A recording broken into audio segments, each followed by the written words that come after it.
All right, let's go ahead and get started. It looks like we got a great group here to join us for the Concrete Sustainability Hub's monthly webinar. Thanks everyone for joining us. My name is Jeremy Gregory and I'm the Executive Director of the Concrete Sustainability Hub.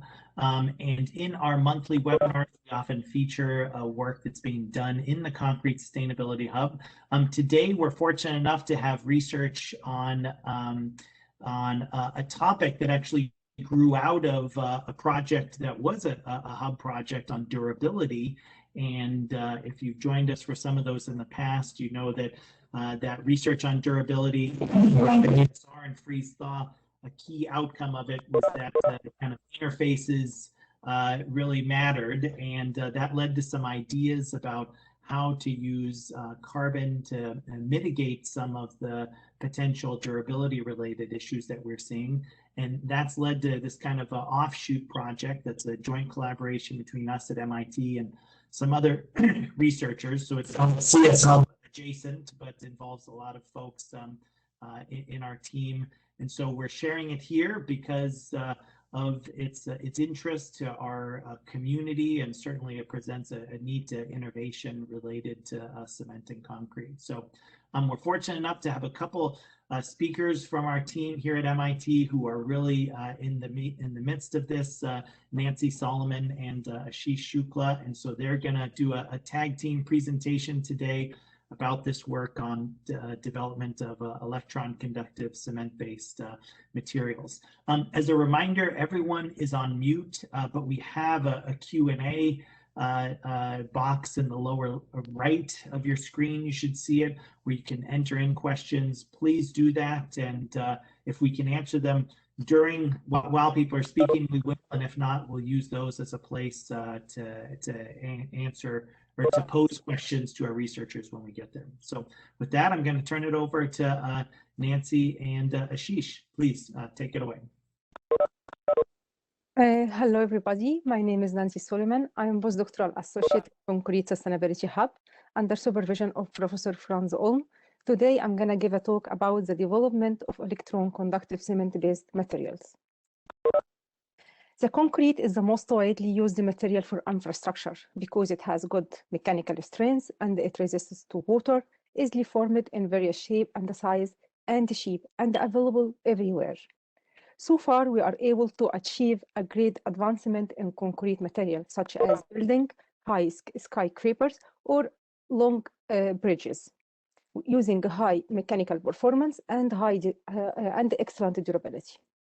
But not only good mechanical performance and durability, but also the environmental and socio-economic benefit must be possessed when producing cement-based material. The cement industry contributes by 8 to 10% of global CO2 emission. In 2018, the world cement production generated approximately 2.2 billion tons of CO2 emission, which has negative impact in our environment. Not only that, the winter comes with the threat of icy road, which turn a highway deadly. A lot of the people lose we lose a lot of the people, and we cause injury due to this accident.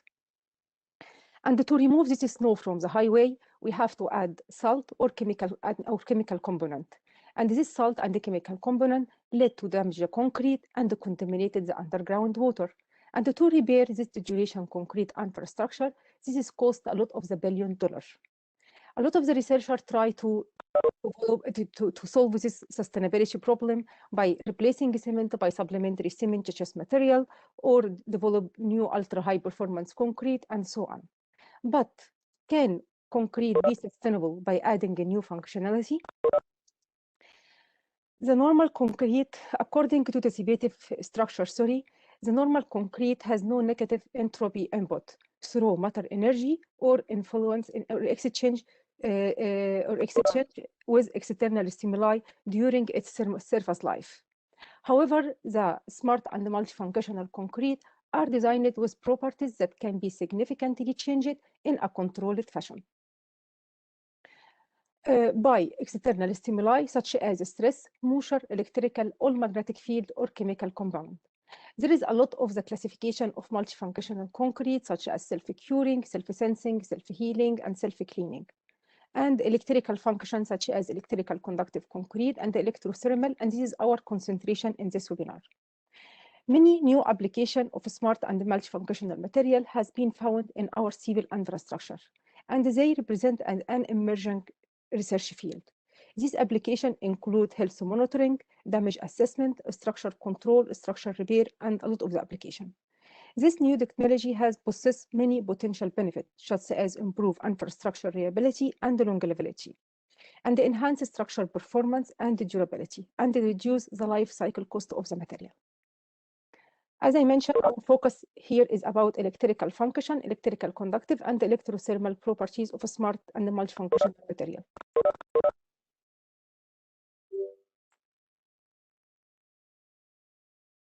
Here in MIT, in Concrete Sustainability App, with collaboration with the CNRS, with a researcher, they develop a novel electron-conductive carbon cement-based material, so the change of the microstructure of cement-based material.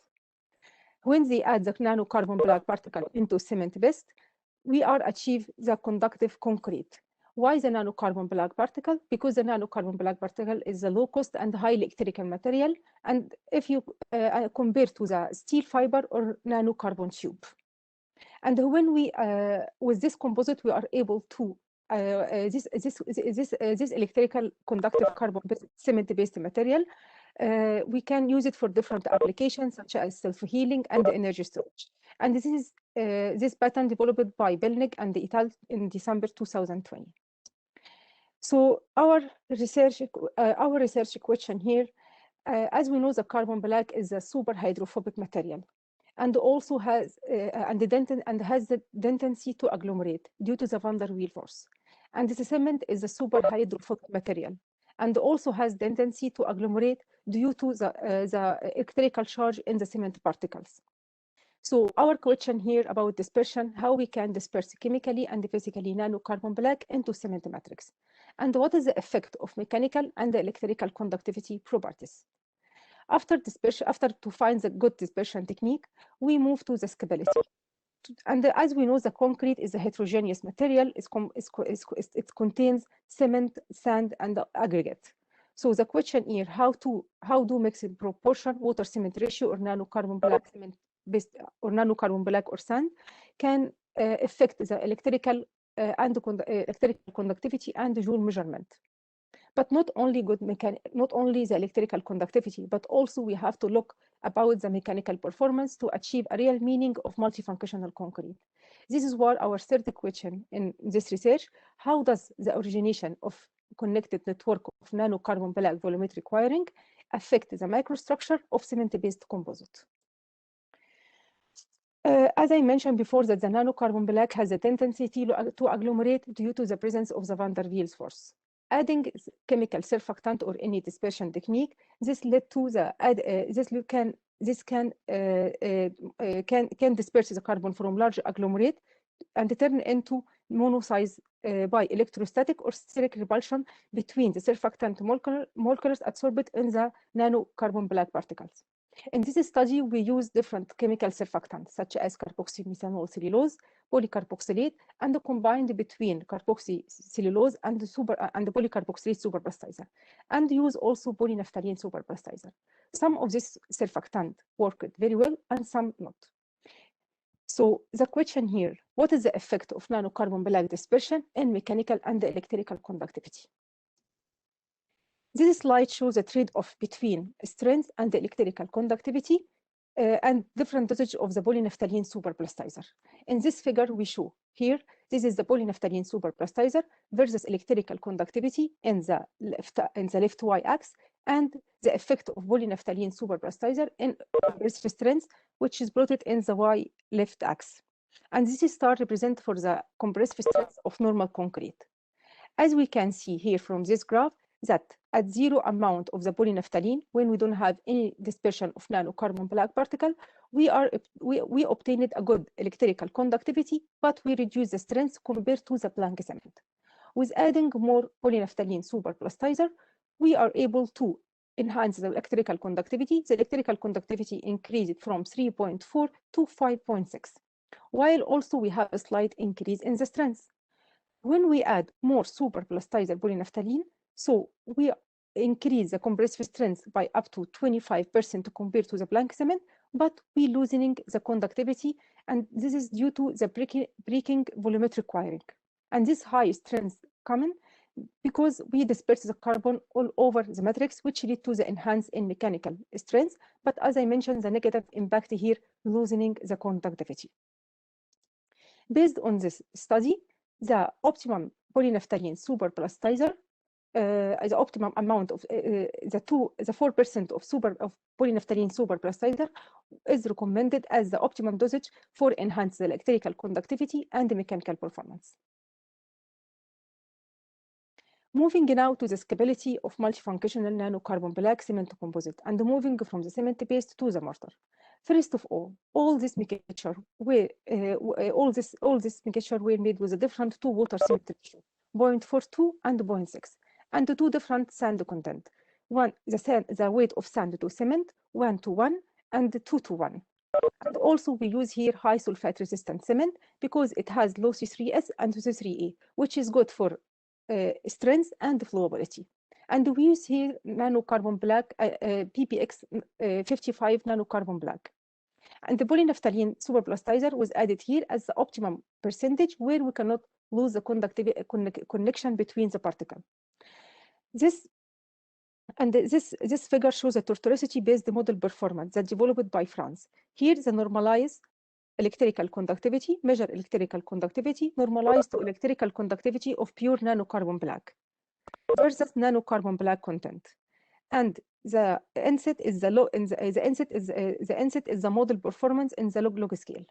What we have seen from this graph that at low percentage of the carbon, the conductivity is extremely low. And at 4% of carbon, the conductivity started to increase by order of magnitude. And this is what we call percolation threshold. In this regime, the nanocarbon black particles are so close enough to each other to form the chain or volumetric wire. At this, in this regime, the electron can tunnel or jump from between the two neighbors of nanocarbon black particles. Then adding the carbon in this, after adding the carbon, led to increase the conductivity by several order of magnitude, up to 15%, and this is what we call the saturation point. The increasing of the carbon led to the marginal increase in the conductivity. And also what we see here, if we look at this, all the cement paste and the mortar are follow the master curve. This is proof that the conductivity increase with the nanocarbon black content and does not depend on the sand or the water cement ratio. Also from the analogy with the diffusion problem, we found that the electrical conductivity of the composite is driven by geometric tortuosity, the path length taken by electrons through the sample versus sample length. We found that by fine-tuning of the volume of carbon black, we can reach to a tortuosity value of 2. This means that the path of electron take is only twice the length of the sample. Quantify such properties is very important when we design our material property. One of the most application of electron conductivity is the resistive heating capacity. So how we can quantify and measure the resistive heating capacity? It is very simple. We clumped the sample between two graphene paper and impose different voltage from 1 to 5, and then measure the temperature by using two thermocouples. From this measurement, we can find in this graph, this is the time versus temperature. And we found here the increase in the temperature is exponential, and which is very easy to quantify, and it's exponential, so the temperature increase with a very short time and very rapidly. And also what we found here, the temperature increase from the room temperature up to 45 degrees, up to reach to the steady state. And this is easy to quantify this temperature. And from this graph in our right hand, we found that the electrical potential difference proportion to the increase, the change in the temperature for the different at the different carbon black content above the percolation threshold. From this from this, we can conclude that the material resistive heating is intrinsic material characteristic related to the material mixed side. It's amplified by pure carbon and black electrical conductivity, or and corrected from insulated sand. So it means that the electrical conductivity take only place in the cement, in the paste, not in the sand. And the inclusion of the sand reduces in the value by this factor. And finally, the scaling was applied to the voltage to power 2 shows that to activate this heat source, hence the voltage becomes its external stimulus. From the previous equation, we establish a fantastic relationship between the resistive heating capacity and the nanocarbon black for the various paste and mortar mixture made with the various water cement ratio and sand content. Obviously, the Joule effect increases with the addition of nanocarbon black particle and reduces by adding sand. This relation is very important when we design material with a resistive heating capacity. The two quantify which need to bring it up here when we design our material, how much carbon that we should add it in the material, and second, how much we related this resistive heating capacity by adding sand. Moving now to evaluating the microstructure, the mechanical and the microstructure properties using bottom-up multiscale approach. Here we need to link between the mechanical performance and electrical conductivity and the Joule effect. To achieve that, our experimental program is devoted to test 3 different water cement ratio at stoichiometric level 0.42 and substoichiometric level 0.35 and above stoichiometric level 0.6. The nanocarbon black volume fraction here from 0 to 20%. The tests that we conducted here is a conductivity, porosity, mechanical, and the microstructure performance. The microstructure and the mechanical properties here is evaluated using bottom-up approach to multiscale. At macro scale, we measure the compressive strength according to the ASTM C109. At microscale, we measure the hardness and the indentation modulus using a micro-indentation technique, while we measure the fracture toughness using micro-scratching technique.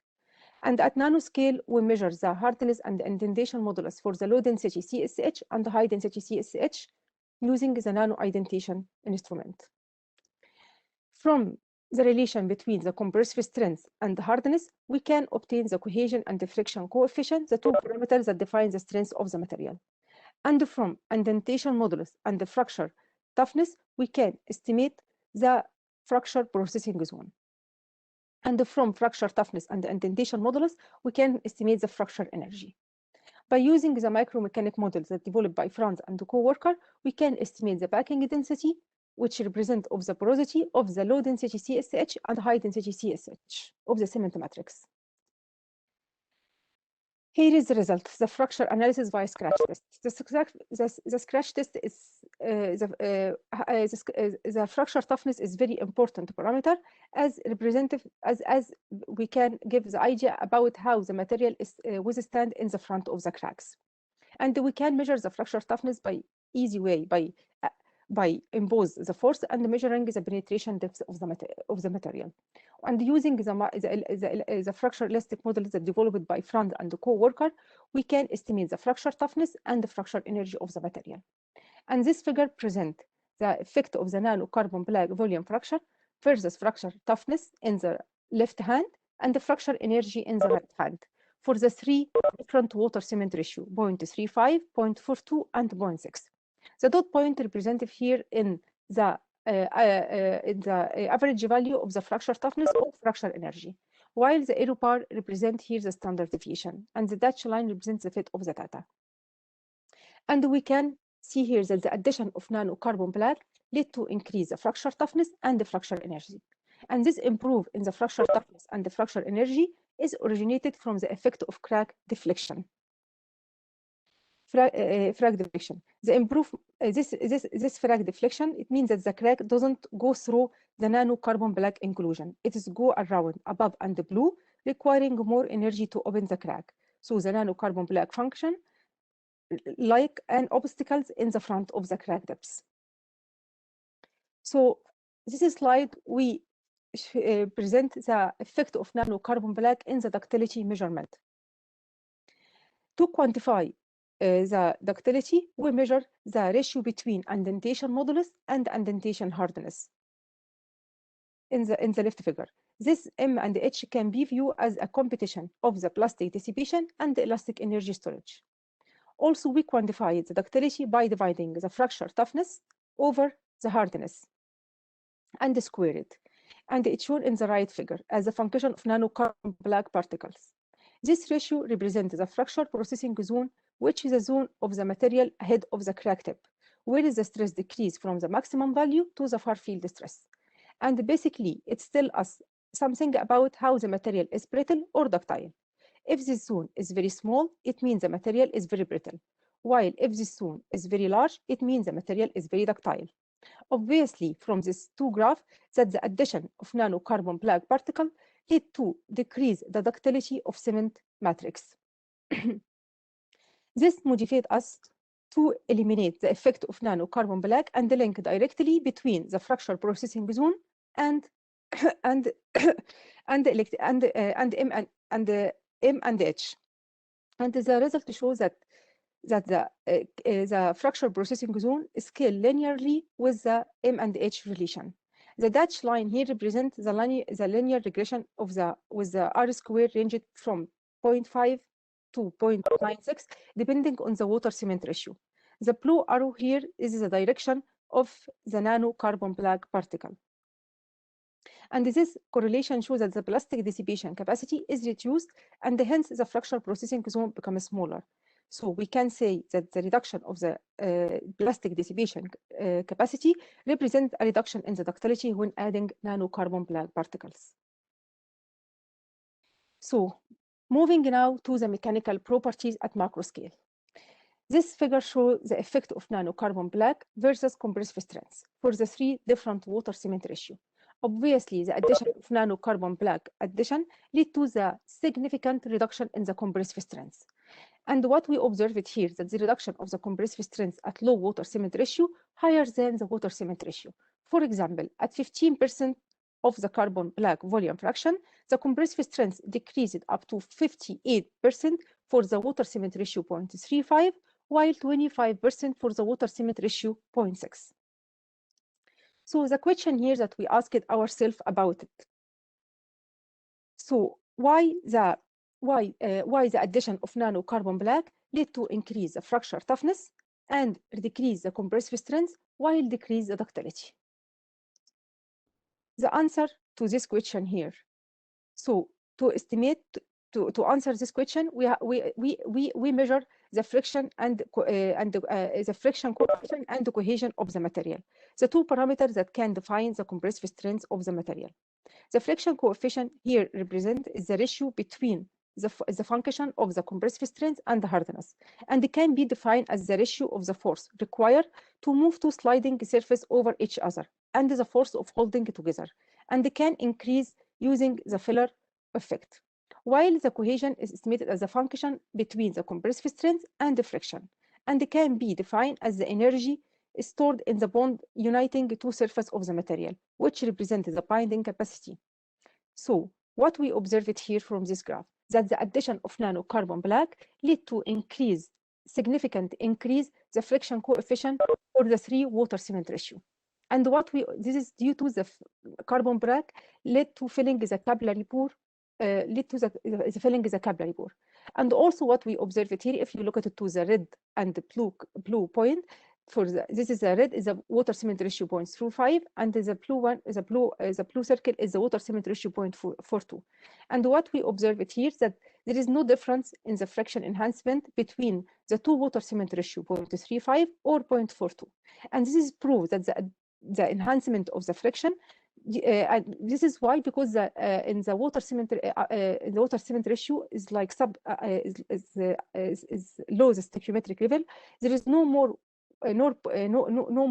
pore to accommodate with the nanocarbon black particle, and this proves that the addition of nanocarbon black particle come from the friction enhancement, lead to the filling the pore. And if we move to the other graph, here when we add the nanocarbon black versus the cohesion, we found that the addition of nanocarbon black led to loses the compressive strength and led to the decrease the cohesion, which led to decrease the compressive strength and ductility. So the friction enhancement is not large enough to compensate the cohesion, so the decohesion becomes dominant. So as a conclusion from this graph, that the enhancement of the friction coefficient due to the carbon black fill the capillary pore in cement matrix, and there is no difference between the two water cement ratio 0.35 and 0.42, because in the 0.35 there is no more pore to accommodate with the nanocarbon black particle, while we lose the cohesion due to while losing the cohesion led to the decrease the compressive strength and the ductility. So now we need to understand what are the reason of the microscopic decohesion of the material, and this is why we're moving to the analysis moving to the nanoscale analysis, where we estimate the backing density of the low density and the high density CSH. So the backing density here is representative. It is equal the 1 minus porosity. So using the micromechanic model that developed by Franz and co-worker, we can estimate the backing density of the low density and high density CSH. And this graph shows the effect of the nanocarbon black volume fraction on the backing density for the three different water cement ratio, 0.35 and 0.42 and 0.6. And what we observed here that the addition of nanocarbon black particle lead to decrease the backing density. For example, with the water cement ratio 0.6, in the series of the water cement ratio 0.6, the backing density decreased from the blank cement from 0.65 to 0.59, while with water cement ratio 0.74, which is what we call the high density CSH, the backing density decreased from 0.76 to 0.68. And this loss of the backing density is due to the repulsive interaction force that formed between the superhydrophilic CSH and the superhydrophobic the hydrophilic material calcium silicate hydroxide and superhydrophilic nanocarbon black particle. This reduction in the backing density, which lead us to the decohesion of the CSH backing density at nanoscale level. So the conclusion of this research that the dispersion can lead to the multiscale optimization of nanocarbon black cement composite. At low dispersion, we can obtain the multifunctional composite, which has high electrical conductivity and normal strength. But with high dispersion, we can obtain the low conductivity, but we can obtain the high strength concrete. It is possible to upscale the conductivity and resistive heating from the paste-to-mortar for the different water cement ratio 0.42 and 0.6, and also different sand content. And what we observed from Scalability that electrical conductivity and resistive heating increase with addition of nanocarbon black content, while the electrical conductivity does not depend on the water cement ratio or the sand content, and the sand inclusion dilute the Joule effect. The addition of nanocarbon black lead to the two phenomena, the friction enhancement at the microscale due to the presence of nanocarbon black in large pore, and the decohesion results from the reduction of the calcium silicate hydroxide, the main bending agent of cement matrix at nanoscale, backing density at nanoscale. The enhancement in the fracture toughness and the fracture energy, this is due to the enhancement of the friction coefficient, which lead to the crack deflection resulting from nanocarbon black inclusion. While the decohesion resulted in decrease in the compressive strength and ductility due to the lessening of the backing density of the CSH. Thank you. I'm open for any question. Thank you. Thanks. I think, Nancy, if it's okay, and Ashish, maybe we'll just take the few questions we have here before we transition to you. Is that okay, Ashish? Great. Okay, all right, so, yeah, is that okay? Yeah, it's okay, yeah. Okay, great. So the first question is about how does the use of PNS impact other plastic properties of concrete, such as slump and flow in particular? Do you have any assessments of that? Yeah, actually, we didn't measure, but because I am expert in concrete, when we add more polynaphthalene, we move the concrete from like normal cement paste to highly self-consolidated cement paste. So the rheology enhances it very well when we add more polynaphthalene, and this is because we dispersed the polynaphthalene. The carbon black was dispersed in over the matrix, and this is good dispersion lead to enhance the rheology properties of cement-based material. Great. Okay. The next two questions are kind of along the same lines, but I'll still ask them separately. So for the mixed designs used for the analysis where the nanocarbon was being increased, were the mixes re-yielded? Meaning, like, if so, how? Did you reduce the sand volume or, ratio reduction in all the other materials? Does that make sense? In which slide? I don't know if it's about but any of the ones where you were changing the amount of nanocarbon, like basically as you increase that, then the total fraction of the other materials, like sand or the ratios become different. So did you adjust those other fractions? Yes. Actually, I understand now. Thank you for this question. Actually, when we designed this material, we added the carbon from the total volume of the mixture. Mm-hmm. So this makes the adjustment for all the mixture, but we keep the same water cement ratio. We keep the same sand content in the mixture. Got it. Okay, so that stays the same. All right. So then there's a similar question about if you use C109 for strength evaluation, when you choose to use fixed flow, but different nanocarbon volumes, then the water cement ratio can be different, right? Yeah. And so maybe you can just comment a little bit on that, which that's what I was saying. It's kind of a similar thing, but just water cement ratio. Yeah, as I mentioned here in this graph for the conductivity or the Joule measurement, whatever we change the water cement ratio or sand content, especially in conductivity, whatever we change the water cement ratio or sand content, we don't have any change in the conductivity, because at the end the conductivity is the volumetric wiring. So whatever the carbon black forms this sheen, so the water cement ratio or sand content will not affect in the conductivity measurement. But in the Joule measurement, the sand reduces the resistive heating capacity, reduces the resistive heating capacity. Great.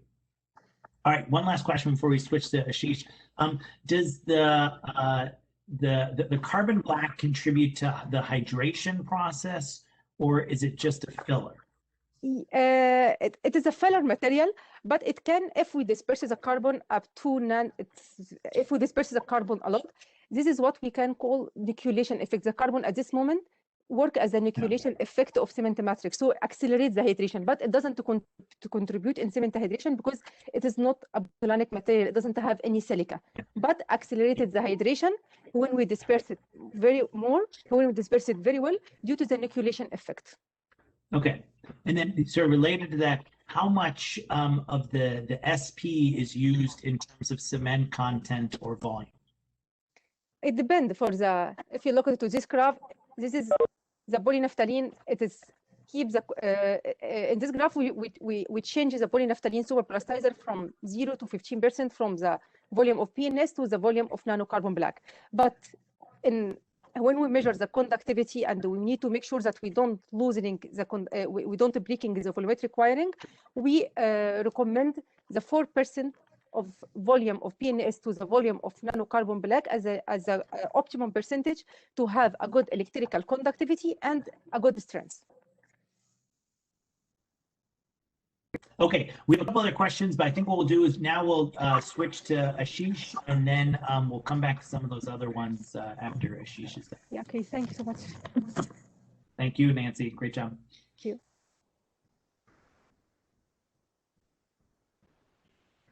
Okay, so let me share my screen. Oops. All right, it's coming. Great, we can see it. Yeah, we can see it. Thanks, Ashish. Yeah. Okay, let me go to the slide. Okay. Great, we're ready. Okay. Good morning, everyone. My name is Ashish Shukla. I'll be talking about upscaling electrical conductivity to concrete. Basically, it's to build up on the work that has been done by Nancy, basically, right? So yes. So what are the objectives of this work? The objectives of this work are to upscale electrical conductivity from paste and mortar to concrete by adding carbon black, right? So essentially Nancy has done enormous amount of work on cement, paste and mortar. So we want to upscale that to now concrete, right? By adding carbon black. The carbon black that we will add is PBX55 by Cabot Corporation. It's a fairly inexpensive material. The bulk pricing that I got from the company was about $0.7 per kilogram, but the price can change based on the oil price. But if you buy in bulk, it's not very expensive material. The next objective would be to perform an analysis of a trade-off between strength and the conductivity. Right, we want to see that, okay, we introduce electrical conductivity to concrete, but does that adversely affect our strength or does that have a positive effect on the strength? So we want to perform an analysis of the trade-off between these two parameters. And then we want to identify the design parameters for optimizing the electron conducting capabilities and the strength in concrete. If we want to optimize these two parameters, we want to arrive at the design parameters which will help us in optimizing between conductive capabilities and the strength. Right. So I will share with you some results on some preliminary experiments that I did on this concept on adding carbon black to concrete. Right. So what I prepared was 3 weight% PBX, which was 3 weight% by the weight of cement. Right. And I chose a water cement ratio of 0.6. And although PBX was 3 weight% by the weight of cement, it was, if we consider the total volume of the total material, it was 0.8%. So it was not a huge amount. It did not occupy a lot of volume in the material. The cement that was used was Portland cement, and the mixture was made in this in a wheelbarrow mixer, which basically rotates at a constant RPM of 25 rounds per minute. And you can tell that it has seen carbon black because it's all black everywhere, right? So next I'll show you the setup that I made to measure the electrical conductivity of these materials, right? So what we use is basically a potentiostat, specifically a Solartron potentiostat, which allows us to apply a DC potential difference, a well-controlled DC potential difference, by using these two electrodes, the red and the black that you see. Right, so the potentiostat is in the middle tray and the sample is on the top. And these electrodes are connected to the sample by using a conductive graphite sheets. The rectangle, these sheets are conductive graphite sheets. Now it's very important to have good contact between the graphite sheet and the sample. Otherwise, you will not get good conductivity measurement and you would not get repeatable conductivity measurement. Right. So to do that, what I did was I took a standard 8-inch tall, 4-inch diameter mold, and I cut it so that I get a disc which is basically 1 inch tall. And I put a small disc of graphite sheet at the bottom, then poured concrete from the top, and then stuck another disc, a 4-inch disc of the graphite sheet at the top, and then put the cap on, right? And then allowed the concrete to set, right? So the primary aim was to test whether this method actually, works there. Do I get a good repeatable conductivity measurement or not? So then I applied a voltage ramp from 0 to 10 volts at 100 millivolt per second and I recorded the current with respect to voltage. So as you can see, for the 4 different experiments that were done, we get fairly repeatable results. The data is repeatable. So the setup seems to work at this point of time. The conductivity measurement was done after 3 days of preparation. So if you look at the conductivity value, it's 0.031 siemens per meter. If we compare that to the conductivity values reported by Nancy in her papers, we are very close to actually the origin because the conductivity is very low and the CB volume fraction is also very low. So the expectation is as we add more and more carbon black to the material, we expect to see something like this where the conductivity will go up, right? But what we also want to quantify is the conductivity to go up, but also to measure its effect on the strength of the material. So to do that, I performed, after 8 days of setting concrete, I performed tensile compressive strength test on these 2 samples and indirect tensile test on these 2 samples, right? After the preliminary experiments, now what are the next steps that we are going to do in this project? So first is, of course, we are going to mix more and more carbon black, same PBX 55. To disperse this carbon black into concrete, we would use the same PNS based superplasticizer, specifically Yukon 37, right? We would use HS-cement. And to mix all this high powder material, we will use the high shear mixer, IRIC EL10. Now, there is a trade-off in using this high shear mixer. The trade-off is that, well, you can mix a material which has very high powder content, but you are limited to the sample size. Right? You cannot mix a huge amount. You will have to limit the amount of material that you're going to mix. But that is something which we will have to consider. So the outlook is to utilize superplasticizers to increase the PBX dispersion. The target is we want to increase at least 5 times of what I was able to mix using the wheelbarrow mixer, right? And then we want to optimize the PNS to cement ratio to obtain maximum conductivity. Because as Nancy mentioned earlier, if you add superplasticizers, the concrete becomes more flowable. As it becomes more flowable, you can disperse more and more carbon black. But as you disperse it very well, you can lose, there is a danger of losing the connectivity between the carbon nanograins with each other.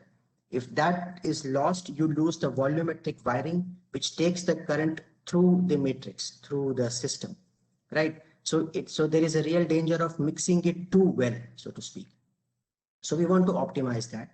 Then once we have that, we will study the Joule heating or the resistive heating in this conductive concrete, how various parameters affect the resistive heating. And then we will, of course, analyze the trade-off between strength and conductivity. Strength at different length scales, macro, micro, and nano, and then conductivity by adding the carbon. So that's it. Thank you so much for listening. This was just a preliminary, this was just an initial talk just to show you what we are planning to do and what preliminary experiment that I have. Great, thanks very much, Ashish. There's a couple questions. One of them that came in actually while Nancy was talking, but you kind of addressed it a little bit, and that is about how you get how do you get the nanocarbon black? Is it actually available? So you said kind of at the beginning. Can you talk a little bit about that? And what form do you buy it in? Is it a fine powder or? It is in form of a fine powder. It is in form of a fine powder. So what we get is, because we get relatively small quantity for research purposes, we don't really have to buy this with the sort of give it to us. But so we haven't really purchased it per se. But I got this pricing from the company itself. That okay, if we want to buy in bulk, we are talking in tons. Then what would be the pricing? So in that regard, but it comes in a very fine powder form. So handling it is a little bit of challenge because the powder goes everywhere. Got it. Great. One request we had was for the full details on the publications here. I think there's at least one that you referred to. That's Nancy's.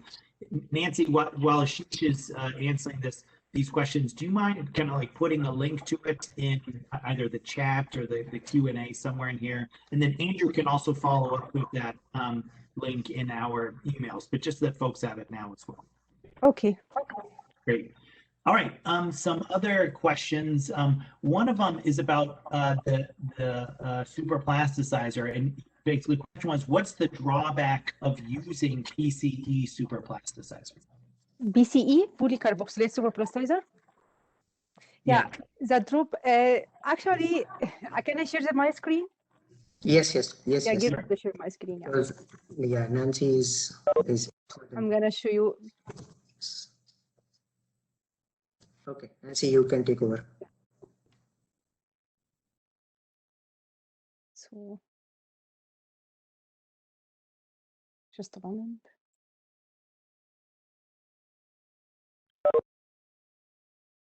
Actually, the polycarboxylate superplasticizer is a super hydrophobic material.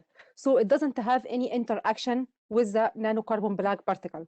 So adding polycarboxylate superplasticizer doesn't help for increasing for enhance the rheology, or enhance the mechanical, or enhance the conductivity. Just only the idea for adding polycarboxylate superplasticizer that it has a good interact with cement, so it disperses cement very well, so we obtain the good flowability, and when we obtain the good flowability, we are able to obtain added more carbon. I would like to share with you some graph here, but I don't know why this. Yeah. Is the share button an option for you at the bottom? I don't know. I cannot share my, Okay. Yeah, have you seen my screen? Here it comes. Here it comes. Yeah. Now we can see it. Now we can see it.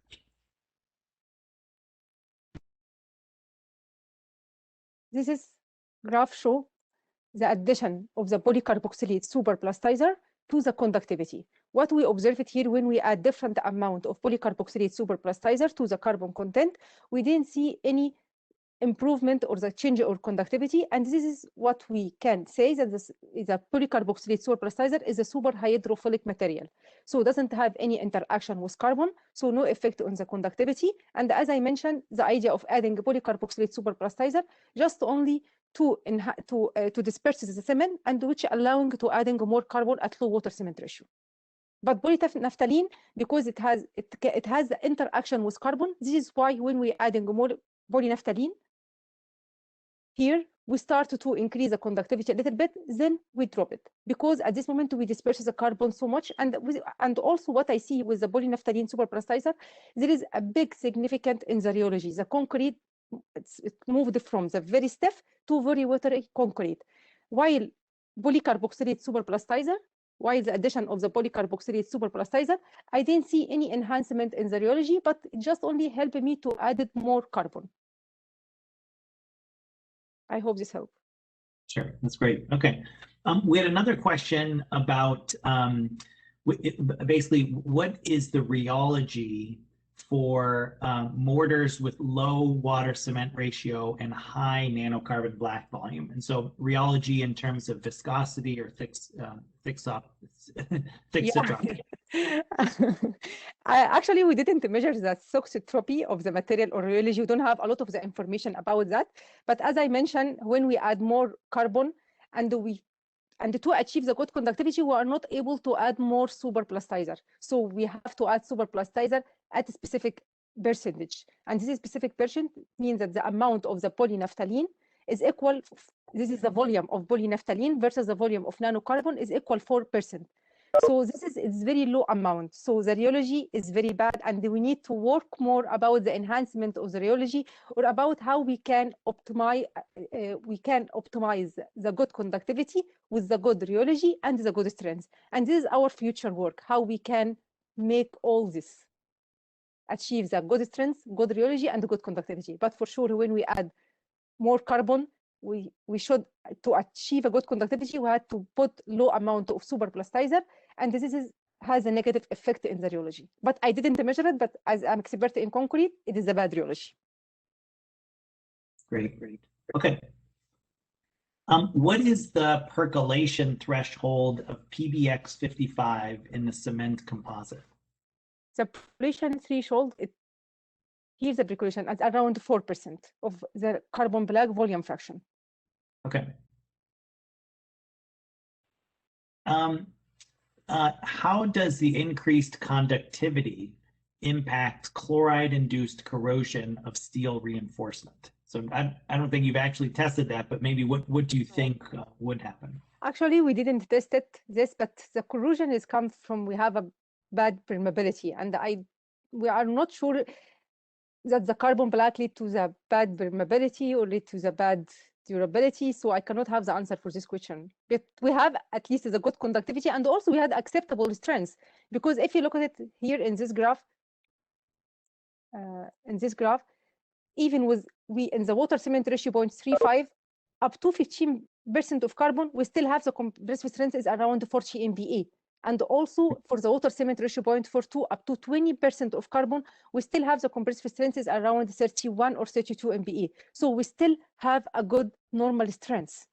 We don't have the bad strength. We still have we started, but the normal cement best has a good compressive strength because we use the HS cement. So with the HS cement, we can improve the early strength of the material. So when we add carbon, we end also by the acceptable strength for normal concrete. Got it. Great. 15% of PNS can lead to excessive delay in setting or bleeding. Was that observed? Actually, no. Here, because when we disperse the carbon so much, it's the maximum amount of the polynaphthalene. This is 15% of the volume of PNS over the volume of nanocarbon black is around 1% of the 1% of the polynaphthalene superplastizer from the cement weight. So I know it is a high amount, but when we disperse the carbon so much, by that the carbon works as an inoculation effect to accelerate the hydration of the cement-based material. Great. Okay, building off of Ashish's work, particularly with the electrodes, I know you haven't tested this yet, but if you were going to do this for a pavement, what do you think would have to be the distance between electrodes if you were testing for a pavement?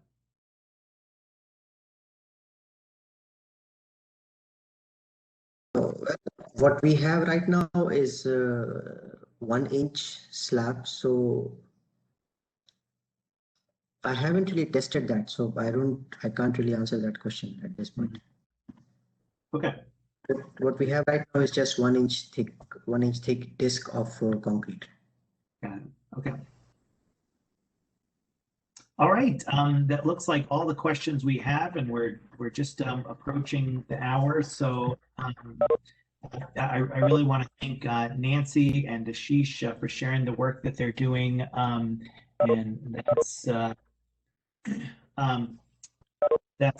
we really appreciate that. It looks like we did get one more question that came in, and it says 2 probe electrodes have the contact resistance.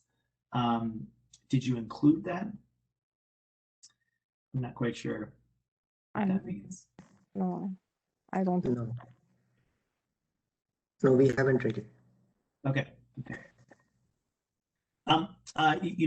Feel free to follow up with us. Our email address is cshub@mit.edu, and you'll get a follow-up for this webinar. Like I said, in that we'll share also a link to the research papers that have been published on this. And so feel free to follow up if there's anything we weren't able to address right here. So thanks very much again to Nancy and Ashish, and thanks to all of you for participating. Thank you for you. Good, and we'll hopefully you can connect with us on next month's webinar. Bye-bye. Okay, bye.